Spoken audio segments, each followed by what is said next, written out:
గర్భము ధరిస్తావు, పవిత్రాత్మ ప్రభావం చేత గర్భము ధరిస్తావు అన్న మాట మనసున పదిలపరుచుకుంది. భర్త వదిలిపెట్టి వెళ్ళిపోతుంటే పళ్ళెత్తి మాట అనకుండా మరలా భర్త రాగానే పదా మనం ఐగుప్తుకి వెళదామనగానే గాడిదను వెక్కి భర్తతో కలిసి ప్రయాణం చేసిన విషయాన్ని మనసున పదిలపరుచుకుంది. ఎలిజబెతమ్మ ఇంటి దగ్గర మరి ఎలిజబెతమ్మ గర్భము ధరించిందని తెలియగానే కొండనక కోననక రాయనక రప్పనక చెట్టనక పుట్టనక ఆ రాళ్ళల్లో ఆ తల్లి పరిగెత్తుకుంటా వెళితే ఎలిజబెతమ్మ అంటది, స్త్రీలందరిలో నీవు ఆశీర్వదింపబడిన దానవమ్మా.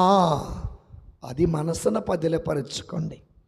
నా ప్రభు తల్లి నా ఎద్దుకు రావటం నాకెంత ఆశీర్వాదం మనసున పదిలపరుచుకుంది.